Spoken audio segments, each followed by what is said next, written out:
Սա պրիմիտիվ վախի դրսևորում է։ Վերջերս տեսնում ենք, չէ, հաճախ գործադիր իշխանության այս պահի դրությամբ ղեկավարը խոսում է ուժեղ տղերքի մասին։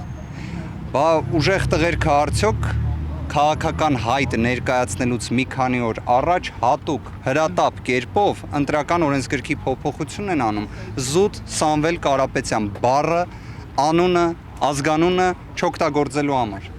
Բա սա արդյոք ուժեղ իշխանության դիրքն է։ Կարծում եմ սոցիոլոգիական հարցումները եւ ողջամիտ տրամաբանությունը կհուշի, որ սա վախեցած իշխանության վարքագիծ է։ Շատ վախեցած նույնիսկ։ Այսինքն, երբ 10 ամիս առաջ մեր հանրությունը տեսավ ինչ աստիճան ակնհայտ ապօրինի քաղաքական հետապնդում մեկնարկեց Սամվել Կարապետյանի նկատմամբ, մեր ձևով կմասնակցենք մեր մայր աթոռի պաշտպանությանը նախադասության համար, դա ակնհայտ էր, որ վախի դրսևորում էր։ Երբ Երևան քաղաքում փակցվել էին Սամվել Կարապետյանի լուսանկարները եւ ոստիկանության ծառայողները, քաղաքապետարանի ծառայողները համառորեն պայքարում էին վճռականորեն ամեն մի լուսանկարի դեմ, դա վախի դրսևորում էր։